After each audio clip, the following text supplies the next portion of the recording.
invitato alla grande, ma aggiungerei anche di più, che c'è una struttura per le vacanze estive a Lorenzago e sarebbe buona cosa riprendere questa tradizione di avere il Santo Padre in vacanza da noi.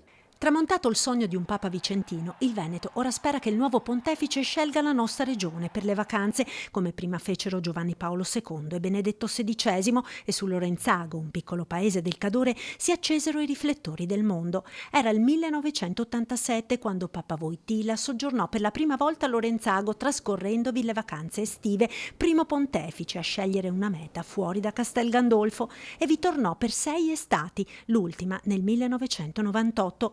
Vacanze di preghiera e di riposo, ma anche giornate segnate dalla grande passione del Papa polacco per la montagna, con escursioni che lo videro salire fin sulla vetta del Peralba.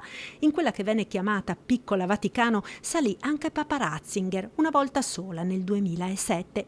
Ed ora in Cadore si spera che anche Papa Leone XIV, che ha più volte parlato della sua passione per lo sport, tennis in particolare, ma anche per le lunghe passeggiate, possa scegliere la casa del seminario della diocesi di Treviso, accanto al castello di Mirabello, per trascorrere, quando sarà il momento, qualche giorno di vacanza.